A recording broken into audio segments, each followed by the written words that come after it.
we're at the Mikkeller bar in the Copenhagen airport for a very special occasion and for a very special beer box. I personally think that this month or the next month, the October box is going to be the best beer club box we've ever made. So we wanted to do something special. So we went to Mikkeller Beer Celebration Tokyo together with the rest of the Mikkeller team. Unfortunately missing Elias, but I'm sure we can get some FaceTime going with him. Say hi, Elias. Say hi, Elias. So, follow through. Skål.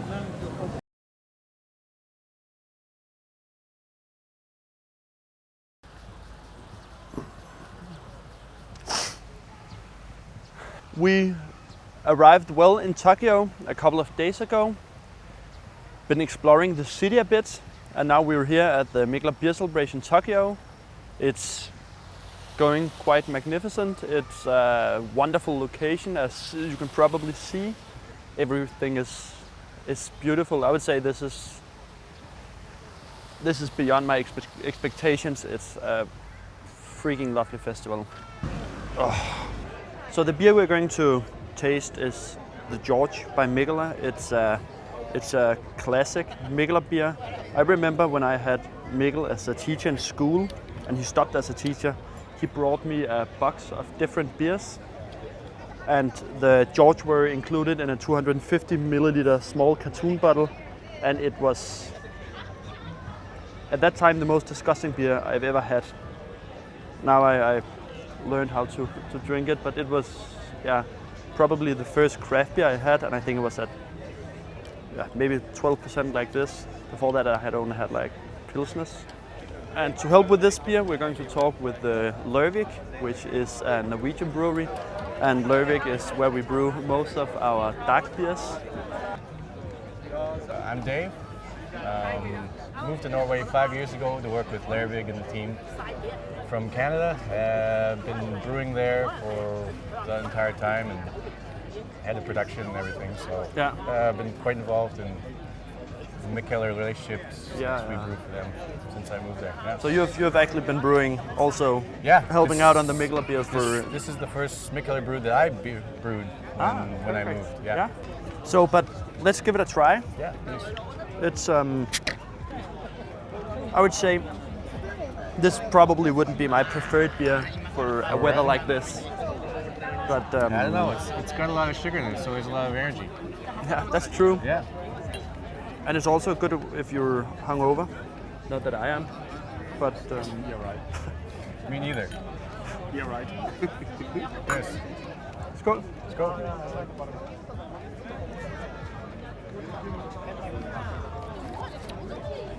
It's pretty fucking good. Yeah. You're feeding the dark stouts that are super heavy and nicely balanced. Yeah. I think it's sweeter than I remember it actually. Really? It's also been a while since I had it. I remember it as a small roasted. For me, I'm getting tons of chocolate and like some cocoa bitterness aftertaste. And the sweetness is nice, but it's not too much actually. No, not at all. It's perfect. Feeling pretty proud right now. Yeah, you should. So next up, we got the Bauhaven Beer Cup Blend 1. And to help present that, we got the sour scientist Aaron, who made the beer. Yeah. Most of you probably already know him. He's been posting a lot on the Facebook group about all of the process. Yeah. But we thought maybe you could just give us a in-depth dive on what this beer is. So what we did is we took about 1/3 of the total blend is spontaneously fermented beer that was about a year and a half old now, and we blended that with our base wild ale. So it's got a really nice subtle complexity and dryness. We actually haven't made this blend unfruited before, so I've done this blend with fruits, but this will be kind of an exclusive thing for the members where they can try what our base beer tastes like without the fruit in it. We named it just Blend 1, the Beer Club Blend 1, so maybe we'll do future blends too, and you can collect them and see how they develop over time and whatnot. So So that was the idea. I think there would be a lot of members asking, should we drink or should we age? Well, you're only getting one, I guess, huh? Yeah. And It's up to you. yeah, If you want to drink it, we've aged it for you. I mean, I've aged it for the oldest part of the component of the beer is over 2 years old. yeah. And then we've also aged it in a crazy. bottle for 8 months or 9 months or something. By the time they get it, it'll be almost 10 months, I think. Yeah. So it's got plenty of time on it. Let's drink that one. You brought one. Yeah. This is perfect. I couldn't bring anything else in my bag, but I brought. Oh, wow. They don't normally gush. Shaking. Some got shaken up. Shaken. It's a long journey here.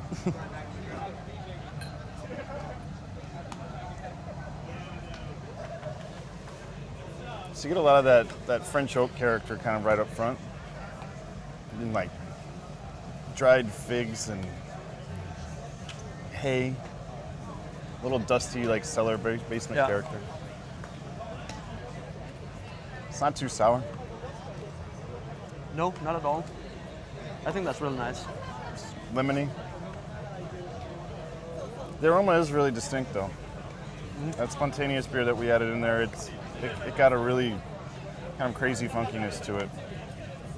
But the acidity wasn't there, so we blended in some of our base wild ale, which is much more sour. So it was. But anyway, the next beer that we've decided on, we did some polls in the beer club, and I think we're going to make a honey saison with Danish grain and Danish raspberry honey. So we'll be brewing that probably in the next month. Yeah. And it'll take 3 years. No, the saisons will take much less time, but I hope it will be in the barrel maybe 6 months and then in the bottle for 2 or 3 months. But so there might be another beer in between now and then. I don't know. We'll figure it out. But we can brew something exclusive for them, and I appreciate that, and we I'm can sure we they can really do get as well. everybody. Yeah, well, it's fun to get Yeah. everybody to kind of interact with one another, and Yeah. I mean, Agreed. we can't give everybody exactly what they want, but we made it as democratic as possible Yeah. by taking the polls, and so Thank you yeah, thanks for having me. so much. Cheers. Let's go. This time we got some help from Mikkeller. Some of you probably know him. Owner and founder of Mikkeller. And that means also the beer club. What are you drinking, Frank? We're drinking the Spontan Elderflower. Ooh. What kind of beer is that? It's one of the beers in our Spontan series, which is spontaneous fermented. We do it in Belgium. And then this one, it's kind of like a lambic, it's just not a lambic. And then we add elderflowers to this one. Elderflowers is a very Danish thing. So this is a very Belgian-Danish thing that is to be drunk in Japan. Yeah. Perfect combination. Should we taste it? Yeah, I think so. It's a good one. One of my favorite ones from the series. That's why we chose it. It's a good one. I mean, since you can probably tell that it's freezing here, it's minus some degrees. It's a perfect beer for the winter. It's so fucking hot here. Cheers. Skål.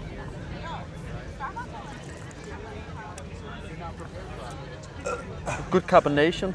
Very good. A little bit harsh in the combination. You get another one. Cheers. Skål. Oh, what shot? Combination is a little high. Strange. Well, So we decided to, after we took a small nap in the sun, to go for the cooling container because it's awful hot out there. And I got some help from Mikkeller San Diego, from Johnny, Hi guys, how are you? here to present the next beer. So this beer is called Affogato. The name is kind of a play on words from the Italian dessert Affogato, which is a coffee dessert. It's an Imperial brown ale, and it is 8.9%. So brown ales are one of my favorite styles of beer. In San Diego, we've never done a brown ale. So this is our first brown ale, and it did not disappoint. I bought almost a whole Perfect. case of this beer. So should we open it? Yes. All right. Can't wait. Let's do it the Japanese way where we pour for each other. Ah, yeah. Thank you.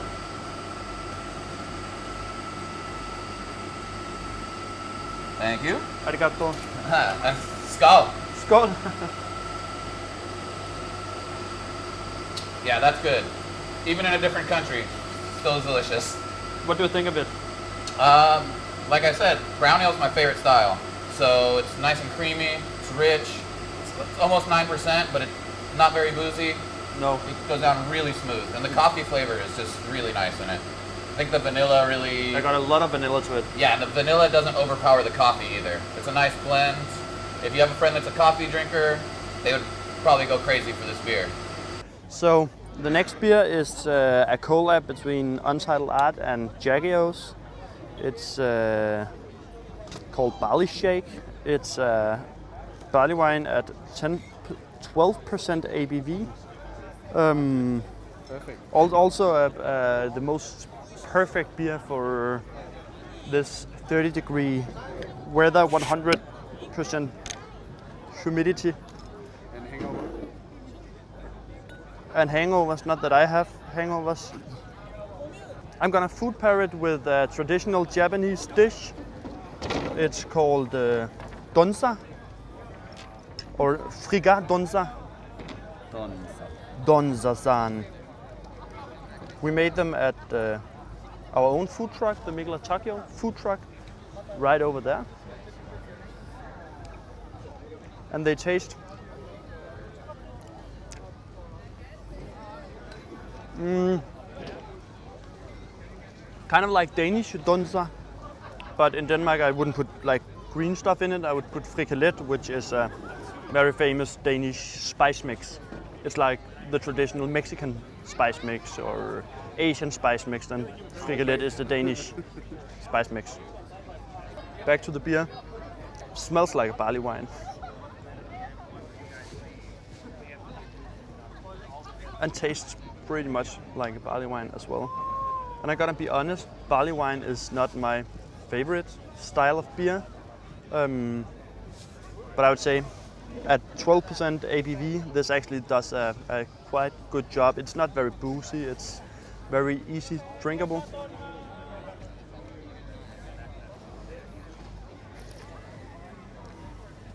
But obviously super sweet. Goes well with the donsa. So next up we have the Discectomy from the Vale Brewing, and with me to present it I got Matt from the Vale. Yes. Let's give it a try. Discectomy is a double IPA, clocks in at 8%. Just a unfiltered, hazy, juicy double IPA. Hopped very intensely with Citra, Galaxy, and Eldorado, three of our favorite hops. And yeah, it's just very pungent, soft, low bitterness.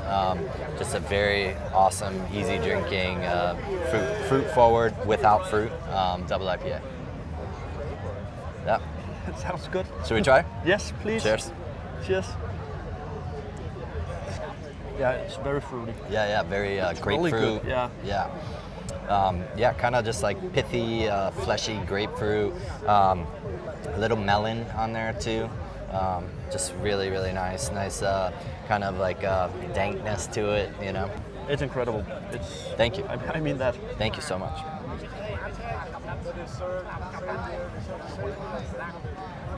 Mikkeller Beer Club. Day 2. I don't feel so good. I think it's probably a combination of chicken sushi and beers, a lot of beers. Cheers, Frank. Skål. As you can see, this is the bar. And we have a 1-bedroom apartment. It's called Mikkel Stream. And I'm sure that if you're tempted on renting it and you're a beer club member, let me know and we can figure something out. we made a competition where you could be flown to Tokyo to participate in the beer celebration and stay here at Mikkeller Stream.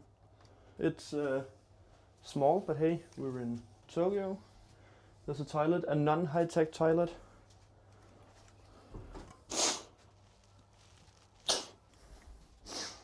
There's a table. There's a bed. There's a guy looking at you when you're sleeping. And up next we have the Swimming Giants. It's a collaboration between Burnt Mill and Finback. It's super fresh. I saw somebody ask for it on the beer club page, and I managed to get some. So that's wonderful. I've heard this should be crazy good.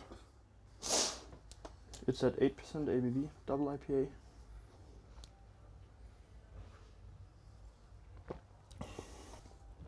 Nice, thick mouthfeel and body.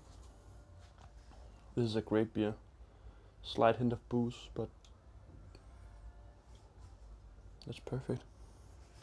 So last up, in this box, we got another classic that we rebrewed at Larvik Aktiebryggeri. This is the Beer Geek Cobra shake, and I think this version is, or this batch is one of the craziest ones so far. It's oatmeal stout brewed with vanilla and loads of cocoa beans. It's at 12% ABV, and place would be better to present it than in the Shibuya crossing. Our bar's right over there. This is an iconic crossing, an iconic beer. And the light switches to red now. Super sweet, but yet quite roasted, and I love that because it doesn't taste like a cakey pastry stout. It's really a great beer, and I think it's the perfect addition to probably the best box we've made so far. So a crazy box and a crazy city and a crazy festival that's over now, but maybe that's for the best. So until next month, see you then. Sayonara. Arigato.